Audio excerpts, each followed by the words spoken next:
applied into these concepts as well.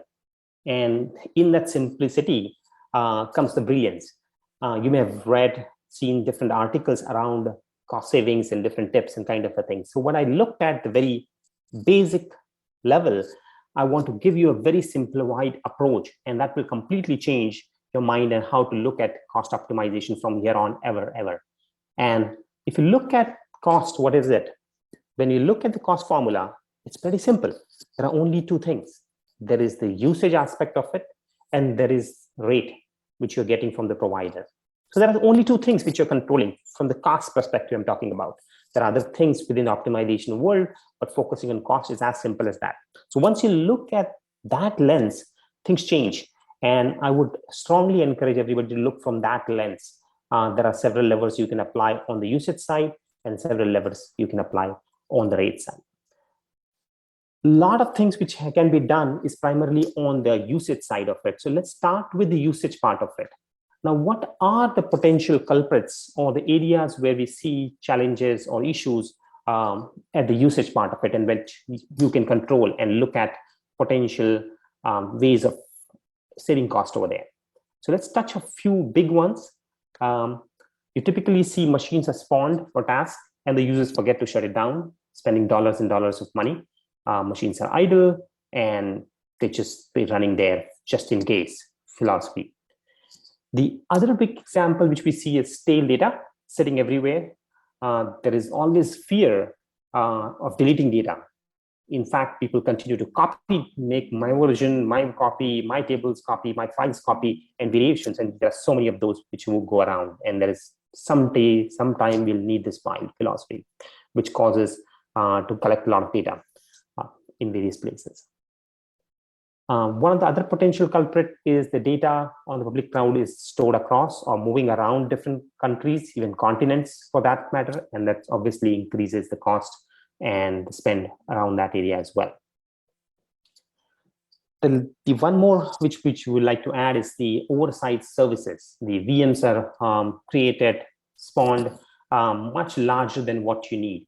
And this is just a few examples. These are very common suspects which can be easily controlled, and a lot of the first things which we look at the very generic level, how would you go about it? So I would strongly encourage people to think from the usage side of it. That's where a lot of possibilities are there, and we are going to look at a few of those as we go this slide deck and the journey.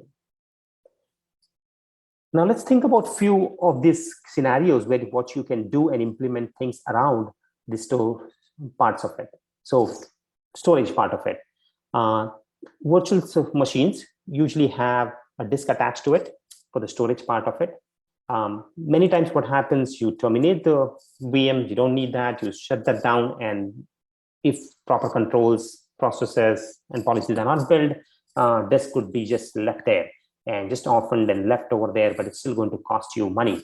So one of the things which you can easily do is making sure the VM which is attached and has the disk attached to it both get terminated and cleaned up properly. Of course, there could be scenarios where you're trying to store data in certain kind of applications where you're not looking for data locality, not keeping the data in that VM in centralized location. That's a different scenario. You have storage related things, but most of the times you have certain storage blocks which are associated with the disk, and that's what we are referring to here. Another area and opportunity to look at is the static IPs. So static IPs are usually used to communicate with resources over the internet.